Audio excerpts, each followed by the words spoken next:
नमस्कार दोस्तों, मैं डॉक्टर कुलदीप कुमार केकेसर उपस्थित हूँ आप सभी के सामने एक नई न्यूज के साथ। तो ये आज के पेपर की न्यूज है, तो हो सकता है आपने पढ़ लियो, पर मैंने सोचा चलो फिर भी पढ़ क्या लियो, नहीं पढ़ते हैं, क्योंकि जो तैयारी करने वाले विद्यार्थी हैं उनको पढ़ने के लिए कहा जाता है न्यूज़पेपर, लेकिन वो बड़ा ही स्पीड से न्यूज़पेपर पढ़ते हैं। और बहुत से विद्यार्थी तो यही सोचते हैं कि न्यूज़पेपर पढ़ने की बजाय जो करंट अफेयर्स यूट्यूब पर और बुक्स में आ रहा है वहीं पढ़ लेंगे। इतना सारा अखबार पढ़ने के बाद थोड़ी सी जानकारी हासिल होगी, इसके मुकाबले ये वाला काम सही है कि सारी जानकारी अपने आप कोई निकाल के आपको दे देगा। तो ऐसी कंडीशन में पेपर कम लोग ही पढ़ते हैं। तो आज की जो ये न्यूज़ थी, विद्या संबल योजना को बंद करने की तैयारी, 2500 अध्यापक हटेंगे। क्या है? विद्या संबल योजना को बंद करने की तैयारी, 2500 अध्यापक हटेंगे। 5 साल से नियुक्त है, आंदोलन पर उतरे विद्या संबल सहायक। विद्या संबल सहायक है। तो ये विद्या संबल जो योजना है, इसमें क्या किया जाता है, कॉलेजों में जो कॉलेज है उसमें ये जो है गेस्ट फैकल्टी टाइप जिसे बोलते थे, उस प्रकार से असिस्टेंट प्रोफेसर रखे जाते हैं। ये जो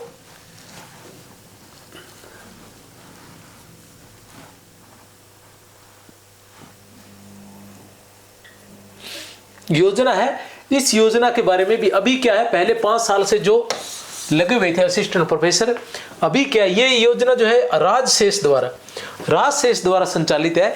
इसमें मतलब नाम मात्र की सैलरी पर क्या है, असिस्टेंट प्रोफेसर की योग्यता रखने वाले जो अभ्यर्थी होते हैं उनको रखा जाता है। तो अब ये विद्या संबल योजना बंद करने की, हालांकि ये योजना बंद करने की है, लेकिन इसके स्थान पर यह नहीं है कि असिस्टेंट प्रोफेसर की भर्ती निकालने की तैयारी है।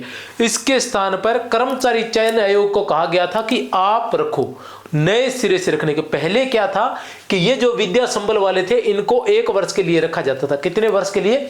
1 वर्ष के लिए रखा जाता था। 5 साल तक तो इनके ऐसे ही बढ़ा दिए गए थे, चलो इन्हीं को रख लो, इन्हीं को रख लो, ऐसे करके। वैसे 1 साल तक ही रखा जाता था और अस्थायी होती है ये पूर्णतः। और अब क्या, जो नई गेस्ट फैकल्टी टाइप जो रख रहे हैं विद्या संबल में, जो रखेंगे ये राजशेष द्वारा, उनको क्या है, उनको 5 साल के लिए रखा जाएगा, लेकिन रहेंगे वो पूर्णतः अस्थायी रहेंगे। अब जब नई भर्ती निकाली जा रही है नए तरीके से, तब क्या ऐसा कहा जा रहा है कि ये जो पुराने वाले इनको हटाया जाएगा और नए लिए जाएंगे, ठीक है ना, ताकि ज़्यादा लंबे समय तक रहने के बाद विद्यार्थी क्या है, स्थायी होने की मांग करने लग जाते हैं। तो ऐसी कंडीशन में वो सोच रहे हैं कि इनको निकाल दिया जाए और इनके स्थान पर नए इंटरव्यू रख दिए जाए और नए सिरे से रखे जाएं, ताकि वो प्रक्रिया खत्म हो जाए पुराने वाली या लंबे समय से अस्थायी रूप में। क्योंकि कर्मचारी क्या है कि लंबे समय तक अस्थायी रहता है, तो बाद में सरकार को किसी न किसी तरह से आंदोलनों का सामना करते हुए या किन्हीं कानूनों का सामना करते हुए उन्हें स्थायी करना ही पड़ता है धीरे धीरे। तो ऐसी स्थिति में उन पर दबाव बन जाता है। तो ऐसी स्थिति में इनको हटाया जा रहा है। जबकि ये जो अध्यापक है, इनकी एक नई भर्ती भी पिछले दिनों निकली थी कि कर्मचारी चयन आयोग द्वारा इनकी भर्ती ली जाएगी। कर्मचारी चयन आयोग ने मना कर दिया था कि मैं इस प्रकार की जो है ये भर्ती नहीं करने वाला हूँ।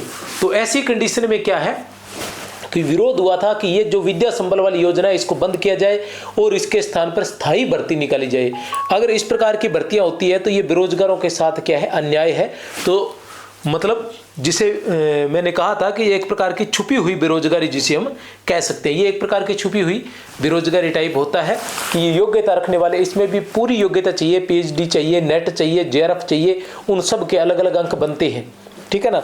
और इसका जो आंदोलन के हैं सहायक आचार्य doctor Ram Singh Samota, UGC regulation, ये राजस्थान यूनिवर्सिटी की हैं भाई बंधु, ये अपने मिलते रहते हैं, मिले हैं बहुत बार हम। मेरी भी राजस्थान यूनिवर्सिटी से PhD है। 5 साल में प्रदेश के 600 कॉलेजों में विद्या संबल योजना के तहत लगे करीब 2500 सहायक आचार्यों को नौकरी पर संकट खड़ा हो गया। अब ये तो कह रहे हैं कि हमें परमानेंट किया जाए और भर्ती निकाली जाए, साथ में हमारे लिए कोई इंतजाम किया जाए और एक स्थायी भर्ती भी निकाली जाए।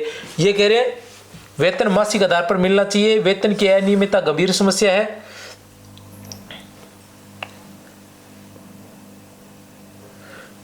ये क्या है, सहायक आचार्यों को स्क्रीनिंग के द्वारा सेवा की सुनिश्चितता प्रदान करें उसके बाद बचे पर स्थायी भर्ती निकाले, उस पर बचे पदों पर। इनका कहने का मतलब है कि हमारी स्क्रीनिंग की जाए, हमारा टेस्ट न लिए जाए, हमारा सीधा इंटरव्यू लिए जाए, या उस आधार पर हमें परमानेंट किया जाए और फिर नई भर्ती निकाली जाए। तो अब ये जो गेंद है सरकार के पाले में है, और विद्यार्थी भी हैं, जो कुछ विद्यार्थी जो हैं जो इधर नहीं है, वो तो भैया ये सोच रहे हैं कि ये भर्ती जो है स्थायी भर्ती होनी चाहिए, और जो विद्या संबल में लगे हुए हैं तो वो ये सोच रहे हैं कि नहीं, हमें ही परमानेंट किया जाए। तो ऐसी स्थिति जो ये सरकार स्थितियां खड़ी करती है, ये जानबूझकर ही खड़ी की जाती है ताकि कहीं न कहीं विरोधाभास बना रहे और सिस्टम जो है चलता रहे। विरोधाभास जरूरी होता है। तो देखा जाए तो दोनों ही सही है अपनी जगह, क्योंकि अस्थायी भर्ती का कोई मतलब नहीं होता। इस तरह से गेस्ट फैकल्टी पे रख लेना, और कहीं न कहीं सभी विद्यार्थियों को उसके बारे में जानकारी नहीं हासिल हो पाती है।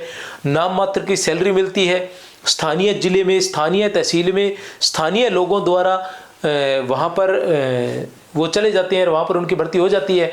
क्योंकि ये राज्य स्तरीय भर्ती है तो इसमें पूरे राजस्थान को मौका मिलना चाहिए, लेकिन सैलरी इतनी कम होने की वजह से दूसरे स्थानों पर, दूसरे जिलों में, दूसरे तहसीलों में रहने वाले विद्यार्थी योग्य होने के बावजूद भी वहाँ तक नहीं जा पाते हैं, और वो कंपटीशन की लड़ाई लड़ते रहते हैं। और ये जो असिस्टेंट प्रोफेसर की लड़ाई है, ये भैया 1 दिन की, 2 दिन की, 1 साल की, 2 साल की, 3 साल की लड़ाई नहीं है। इसमें न जाने कितने सालों तक, 10-10 सालों तक, 15-15 सालों तक बच्चे जो है तैयारी करते रहते हैं इसमें असिस्टेंट प्रोफेसर बनने के लिए। तो छोटी बड़ी नौकरी तो है नहीं कि जिसे अस्थायी तौर पर ही आसानी से रख दिया जाए। तो मैं तो यही कहूँगा कि सरकार को इस प्रकार की योजनाएं बंद करके स्थायी भर्तियाँ ही निकाली जानी चाहिए। तो एक बार फिर से आप सभी को बहुत बहुत शुभकामनाएं कि बहुत जल्द जो है असिस्टेंट प्रोफेसर की भर्ती आए। और एक बात और बता दूं कि असिस्टेंट प्रोफेसर की भर्ती 100% आएगी, विशेष रूप से असिस्टेंट प्रोफेसर की तैयारी करने वाले विद्यार्थी और दूसरा व्याख्याता की तैयारी करने वाले विद्यार्थी, ठीक है ना, दोनों ही जो है इंतजार न करें और लगे रहें। क्योंकि जब भर्ती आ जाएगी तो मैं आपको बता दूं कि फिर आप उसकी टक्कर के नहीं बन पाओगे।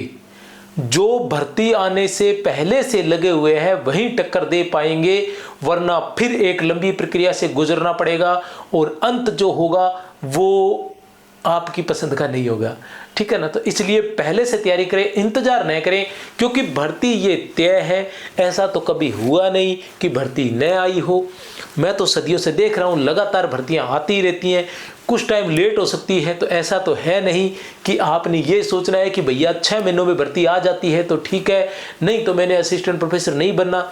ऐसे ही सोचने वाले विद्यार्थी हैं वो तो चलो सोच सकते हैं कि भर्ती आ रही है कि नहीं आ रही, पूछ सकते हैं। लेकिन जिन्होंने असिस्टेंट प्रोफेसर ही बनना है उन्हें इस मौके का फायदा उठाना चाहिए, इस गोल्डन अवसर का लाभ उठाना चाहिए। गोल्डन अवसर ये है कि जब भर्ती नहीं आई होती है तो अधिक संख्या में जो विद्यार्थी होते हैं, जो वास्तव में डटकर तैयारी करने वाले विद्यार्थी होते हैं, वो या तो किसी न किसी परीक्षा की तैयारी में जुट जाते हैं, या वो काम में जुट जाते हैं, या वो अपने आप को रिलैक्स कर देते हैं, तैयारी नहीं कर रहे होते। ये आपके लिए गोल्डन अवसर रहता है कि इसके अंदर आप डटकर तैयारी करते हैं और उन सभी को पीछे छोड़ देते हैं। क्योंकि जैसे ही भर्ती आएगी तो कोई आपको पीछे नहीं छोड़ने देगा, सब एक से बढ़कर एक डटकर तैयारी करेंगे। इसके अंदर जो फन्ने-खां, जिसे हम सूरमा बोलते हैं, तो जो नंबर 1 जो होते हैं पढ़ाई में अपने सब्जेक्ट के, वही इस असिस्टेंट प्रोफेसर की भर्ती में बैठते हैं। तो उनको पीछे छोड़ना ऐसे आसान काम नहीं होता है। तो अभी से तैयारी करें और जुट जाएं तैयारी में, अपना प्रॉपर टाइम टेबल बनाएं। असिस्टेंट प्रोफेसर भर्ती जरूर आएगी। जय हिंद, जय भारत।